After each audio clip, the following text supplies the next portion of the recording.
Hey guys, this week I was inspired by the blogging process that I have been working on so far this year to talk about the best ways to run a shoe blog or a fashion blog or fashion social media, really just creating fashion content online in general, and kind of talking about how that has gone so far for me, how the whole process has went. Really just kind of give some tips and tricks in case you are interested in running a fashion blog or learning more about shoes and writing about shoes for other people to learn about. So the first tip that I have is find and discuss topics that you are truly interested in. So when I started this process, I really drew on the fact that I am a fashion major. And I always tried to tie my topics that I was writing about or creating videos or podcasts about that week back to the fashion major that I've been pursuing for 3 years now, or some of the info that maybe I've come across that I wanted to learn more about throughout these last 3 years. And so I would say that if you know that you're interested in a certain topic, or maybe some aspects of shoes really relates to your life, and you think that that would be fun for you to write about or fun for other people to learn about, that you should write about that. And if it really does interest you, then go ahead and put that out there, and maybe you'll even expand on that in ways that you hadn't thought you would once you continue the writings. And that leads me to my next point: try new things. So when I started this blog with the 3 other creators in my group, I told them, this is my first time blogging. I've never created a podcast. I've never done a live webinar. I've never really made videos that pertain to something I'm interested in rather than just something that's for an assignment. So when you try new things, maybe it's a little scary. I know I was nervous creating some of the things that I tried this year, but definitely go for it and try and learn about things that you are interested in so that the whole process that's new to you is a lot easier. So like when I would make a video or a podcast, I would try and relate it back to the fashion merchandising that I had learned about or an experience that I had been in. And because it had already interested me before, I continued with that idea, and it really helped the new process of creating content to be so much easier because I was enthusiastic about the topic. So some of these content ideas that you could try out are podcasts.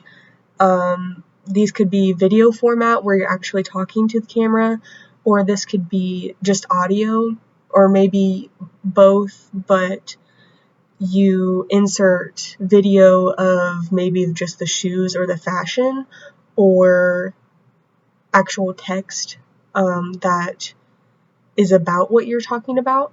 Or you could even do email campaigns or social media posts where you entice your readers to check out your blog. So that's new content that I had never tried before. It is an extra piece of material that ties with your blog, but it isn't necessarily where you dive into the whole topic. It's just a point that allows you to kind of encourage the readers to come check out the rest of what you've talked about. So these are things that I had never really tried before, but since I was excited about the whole shoe blogging process, it was fun to create those little snippets, and even the long posts or the long podcasts that were really all new to me. So the next topic or tip that I have for you is research topics that you had never had the chance to before.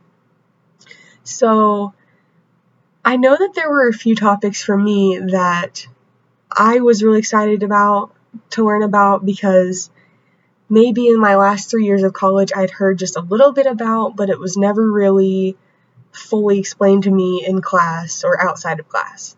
So one of those examples was sustainability in the shoe industry.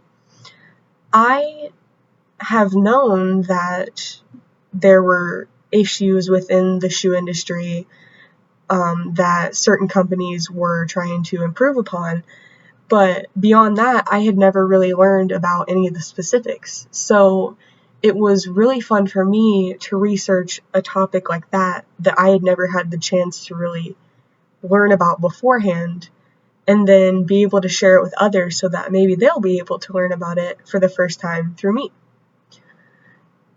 Another tip that I have for successfully running a fashion blog or shoe blog is connect with your audience. And this works for any blog or any social media content really, but with fashion and shoe blogging, it's very visual. So you want to make a connection with your audience that allows them to see that you've put in the effort and the excitement that is really needed for them to continue to come back to your blog. So one of the ways you can do that is just by greeting them in all of your posts, and then even like a sign off like I always do, just a little hello, how are you, and then maybe talk about a little bit about why you're writing about what you're writing about this week, and then ask them if they've ever heard anything about it. So that's another thing, is it's always fun to ask questions in your posts, your videos, your podcasts, your blog pages, and then that way your audience is then connected with you, because then they can answer your question and you guys can have an actual conversation, even if it's online. That way, once you start hearing responses back, you can find out exactly what they want to know and maybe learn more topics that they are interested in, that then if you write about, that they'll come back and read from you. So that's my next point, is you can survey your audience from what they want to hear from you next. My next tip is include visuals and links that will engage your readers. So I like to do this a lot with the blog posts that I include. So if I'm writing about a specific brand or a specific shoe, I always want to post that visual, a picture or a link that the audience can then click on, so that there's a connection there that makes your blog post that much more interesting. This will really help your readers feel invested in what you post, because they can see that the content that you're putting out there is enticing and allows them to be more excited about following the rest of the page. If they see your first picture is really fun, then they'll know like the rest of your post is going to be exciting as well, and that then it'll become apparent that you always do this as a theme, that you always post fun, exciting blog posts. So that's another tip. And then because you're including links in your posts that allow them to find the exact product that you're talking about or the exact article that you read that you're discussing, you can then monetize your blog, and specifically those links. I'll get to that.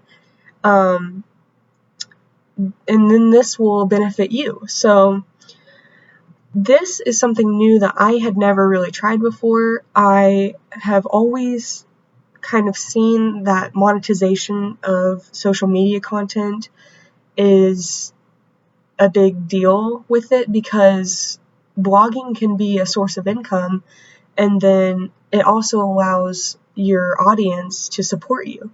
So you can monetize a blog in many ways. The route that I went about recently was Amazon Associates links. So that actually allows a blog owner to post links of specific products to their page, and then the company or the provider of those links then gives you some monetary value if your audience then clicks on that link and goes to that website. So monetizing your blog or social media content is really important because it gives you, the owner of the content, monetary value for all the hard work that you put into the social media content. But then it also is a way for your readers to support your efforts. So it is part of that connection factor where, even if they don't realize it or not, if they're enticed enough to click on your link that you've posted, then you've been successful in the fact that you're then allowing them to research further. Then you're rewarded in your efforts monetarily, or sometimes even with product from a specific company if you're working directly with a company. So I would definitely suggest researching monetization if you are inclined at all to learn more about it. There are hundreds of ways to monetize your blogs. Another tip that I have for you is just have fun with your ideas. So this whole blogging process for me has been really fun, but it was hard for me to get outside of my comfort zone and have fun with my ideas because I was always nervous about what I was posting. So don't think that you can't have fun with writing or video or podcasts if you've never done them before because of nerves or something like that, because as long as you're having fun with what you're posting, then it will be evident that, and it'll be exciting to your viewers that your posting is actually fun and interesting to watch. So I think that having fun with your ideas can come once you've practiced more and more. So you don't always have to post like the first draft. If you think you need to revise it some more, that's always a possibility, you know. It gets easier to create content once you feel like you've found your voice and that you've practiced how you want to kind of speak with your viewers, how you like to display exactly how you want your blogs to look. So I kind of have a theme that I've been using for all of my posts. So it definitely takes some practice, but there are many avenues on practicing as well. You can try and have fun with your ideas,